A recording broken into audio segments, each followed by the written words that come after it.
Welcome to all of you. आज हम लोग छत्तीसगढ़ का अपवाह तंत्र पढ़ने जा रहे हैं। अपवाह तंत्र में अगर हम लोग देखें तो छत्तीसगढ़ में जो प्रमुख अपवाह तंत्र देखने के लिए मिलते हैं आप लोगों को मैं बतला दूं। सबसे इंपॉर्टेंट अपवाह तंत्र में यहाँ पे गंगा आता है, महानदी आती है, महानदी के भी अपवाह तंत्र आप लोगों को देखने के लिए मिलेंगे। गोदावरी नदी के आप लोगों को अपवाह तंत्र देखने के लिए मिलेंगे। जो गोदावरी रिवर है, गोदावरी रिवर का अपवाह तंत्र आप लोगों को देखने के लिए मिल जाएगा। इसी के साथ में जो नर्मदा रिवर है, 4 नदियां हैं जहां पे प्रमुख नदियों में कह लीजिए जिनका अपवाह तंत्र आपको देखने के लिए मिलेगा। अपवाह तंत्र है क्या या अपवाह क्षेत्र होता क्या है? तो अपवाह क्षेत्र वास्तविकता में देखिए, अपवाह क्षेत्र में आप लोगों को समझा दूं, कुछ बेसिक जो टर्म्स हैं वो हम लोग समझते हुए चलते हैं कि अपवाह क्षेत्र होता क्या है। बेसिकली जो नदियां हैं, मान लीजिए किसी प्रदेश में बहुत सारी नदियां जा रही हैं, ऐसे ऐसे ये बहुत सारी नदियां हैं, अंततः ये नदियां सब जा करके किसी न किसी महासागर में विलीन होती हैं।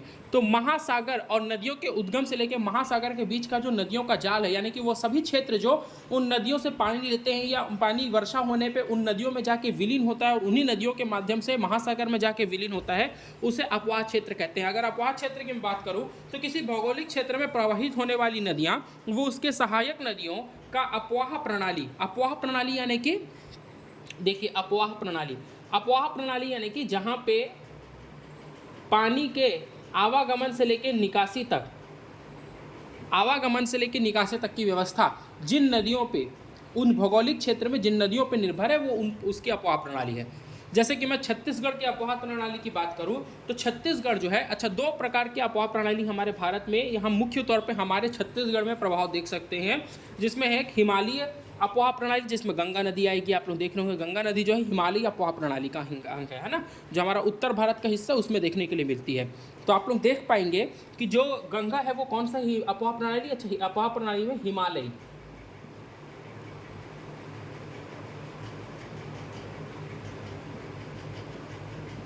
दो अपवाह प्रणाली में हिमालयी अपवाह प्रणाली का अंग है। ये छत्तीसगढ़ के रेस्पेक्ट में बता रहा हूं मैं आप लोगों को।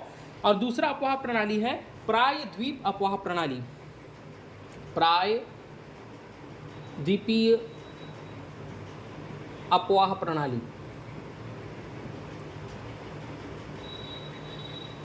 तो जब हम प्रायद्वीपीय अपवाह प्रणाली की बात करते हैं तो छत्तीसगढ़ जो राज्य है, सीजे जो स्टेट है, वो हमारा प्रायद्वीप अपवाह प्रणाली में ही हिस्सा आता है।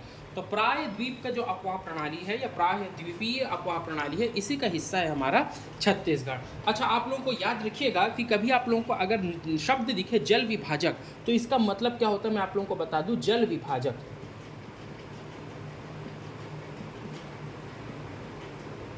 मान लीजिए एक नदी है, यहाँ से निकली और यही आसपास से एक नदी है, वो इधर की ओर बह गई।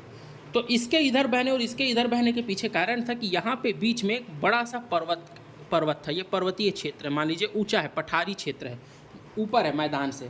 तो इस पर्वत की वजह से ये इधर और ये इधर कट गई। तो याद रखिएगा, ऊंची भूभाग से उद्गम होने वाली 2 नदियों के अलग अलग दिशा में बहने वाली नदियों के उद्गम क्षेत्र के जल विभाजक कहलाते हैं। तो ऊंची नदी अगर 2 अलग अलग क्षेत्र में बह गई तो इस वजह से बही, तो ये जल विभाजक कहलाएगा। अगला अपन आगे बढ़ते हैं। बाकी मुझे लगता है सहायक नदी स्तोत्र और मुहाना आप लोग समझते होंगे। मुहाना किसे कहते हैं? मुहाना तो आप लोग जानते होंगे कि जब कोई नदी जो है वह किसी महासागर में जाकर के, मान लीजिए ये महासागर है, समुद्र है और ये नदी है, नदी जब किसी महासागर में विलीन होगी तो ये जो है इसका जो बीच हम लोग कहते हैं ना, जो बीच, गोवा बीच, पूरी बीच, ये बीच पॉइंट जो है, ये जहाँ पे विलीन हो रहे हैं, ये उसका मुहाना है। समुद्र ही जरूरी नहीं है, वो झील भी हो सकता है। किसी झील में या फिर किसी महासागर में किसी नदी के विलीन होने का जो अंतिम बिंदु है उसे हम लोग मुहाना के नाम से जानते हैं। अगले अपन चलते हैं। तो मैं जल्दी से आप लोगों को बता दूं कि छत्तीसगढ़ में मुख्य रूप से जो प्रमुख अपवाह तंत्र हैं उनके नाम आप लोगों को बता दूं। सबसे पहले छत्तीसगढ़ के प्रमुख अपवाह तंत्र में आप लोगों को महानदी अपवाह तंत्र, कौन कितना लंबा है, सबसे बड़ा कौन है, सबसे छोटा कौन है, ये सब अपन देखते चलते हैं। इस क्लास में अपन जल्दी से इसको कंप्लीट कर लेते हैं। सबसे ज़्यादा अगर हम लोग बात करें तो हमारे यहाँ सबसे पहले नंबर में आएगा महानदी अपवाह तंत्र। याद रखेंगे, सबसे बड़ा हमारे यहाँ है महानदी अपवाह तंत्र।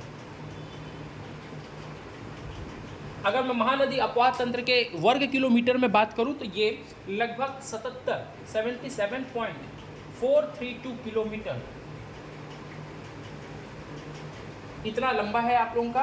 1000 किलोमीटर में आएगा ये 1000 किलोमीटर स्क्वायर में आएगा। और याद रखिएगा अगर मैं प्रतिशत में बात करूं तो 56 से भी ज़्यादा यानी कि 56.15 है, इतना ये परसेंटेज हमारा भूभाग कवर करता है। यानी कि छत्तीसगढ़ का लगभग 56.15 यानी कि 56.15% जो भूभाग है वो महानदी अपोहा तंत्र का हिस्सा है। अब महानदी अपोहा तंत्र में सिर्फ महानदी नहीं आएंगे, इसकी जो सहयोगी नदी है, जो जोग नदी हो गई है ना, हसदेव नदी हो गई, आदि नदी भी इसके सहयोगी नदियाँ भी इसके अपोहा तंत्र का हिस्सा है। यानी कि वो सभी क्षेत्र जो इसके महानदी व महानदी के सहयोगी नदियों की वजह से चल रहा है।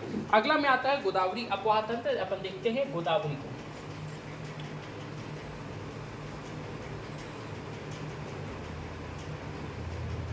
गोदावरी अपोहा तंत्र दूसरे नंबर में है, ये लगभग 39.492 यानी कि 3497 है, 39,492 स्क्वायर किलोमीटर क्षेत्रफल में ये फैली हुई है। और याद रखिएगा लगभग प्रतिशत में देखें तो 28.64%, इसको आप लोग 29 भी याद कर सकते हैं लंब सम्ब में, 29% के लगभग क्षेत्र जो है। अच्छा, इसकी कुछ विशेषताएं हैं। महानदी अपोहा तंत्र की क्या विशेषता है? सबसे पहली विशेषता तो ये है कि ये सबसे बड़ा अपोहा तंत्र है। तो सबसे पहला विशेषता याद रखिएगा कि सबसे बड़ा अपोहा तंत्र है, तो सबसे पहली विशेषता ये है।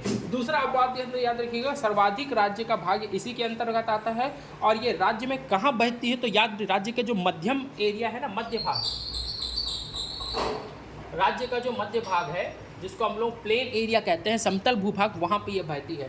गोदावरी को बात करें तो गोदावरी जो है ये राज्य के दक्षिण भाग में बहती है। तो राज्य का जो दक्षिणी क्षेत्र है इसमें इसका प्रवाह देखने के लिए मिलता है। और राज्य का दूसरा सबसे बड़ा अपोहा तंत्र है, ये तो हम देख ही चुके हैं। राज्य का तीसरा सबसे बड़ा अपोहा तंत्र हमारा उत्तरी क्षेत्र में बहने वाली गंगा नदी, जो कि हिमालय अपोहा तंत्र का हिस्सा है, गंगा नदी अपोहा तंत्र है। गंगा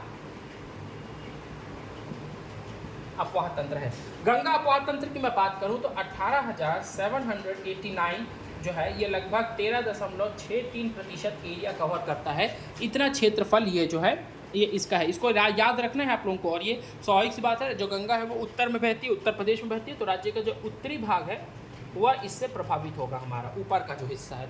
इसके साथ में अगला जो है 4th नंबर में आता है, ये ब्राह्मणी अपोहा तंत्र है। इसे भी आप लोग याद रखेंगे।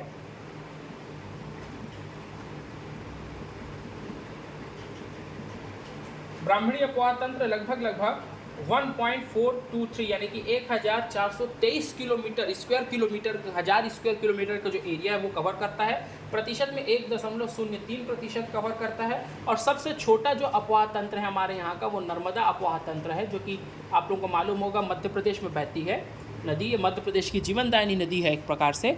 तो नर्मदा अपोहा तंत्र जो है ये हमारे यहाँ का सबसे छोटा है, 0.759 एरिया जो है 0.55% में, प्रतिशत में 0.55% है, ये सबसे छोटा। तो आप लोग को इससे 2 क्वेश्चन पूछा जा सकता है, हमारे राज्य में कितने नदी का कौन कौन सा अपोहा तंत्र है? तो हिमालयी अपोहा तंत्र और प्रायद्वीप अपोहा तंत्र है। सबसे ज़्यादा छत्तीसगढ़ का भाग प्रायद्वीप अपोहा तंत्र प्रणाली में आता है ना। कौन कौन से प्रमुख अपोहा तंत्र हैं? महानदी, गोदावरी, गंगा, ब्राह्मणी, नर्मदा। सबसे बड़ा अपोहा तंत्र महानदी अपोहा तंत्र जो कि 56.15% कवर करता है और राज्य के बीच के मध्य के भाग, मैदानी भाग में चलता है। नर्मदा अपोहा तंत्र सबसे छोटा है, 0.5% जो आपके राज्य के उत्तर और थोड़ा सा कह सकते हैं उत्तर और वेस्टर्न जो एरिया है उसमें ये बहता है, क्योंकि मध्य प्रदेश के क्षेत्र में बहता है। अगली क्लास में हम लोग महानदी अपोहा तंत्र को विस्तार से पढ़ेंगे, फिर गोदावरी, गंगा, ब्राह्मणी, नर्मदा सभी को पढ़ेंगे। इसके सहयोगी नदी कहाँ से बहता है, कहाँ से उद्गम है, कहाँ विलीन होगी, प्रमुख जो पर्यटन स्थल है नदी के किनारे, सब कुछ पढ़ेंगे। तो नेक्स्ट क्लास में अपन देखते हैं। क्लास को लाइक, शेयर, सब्सक्राइब जरूर करें।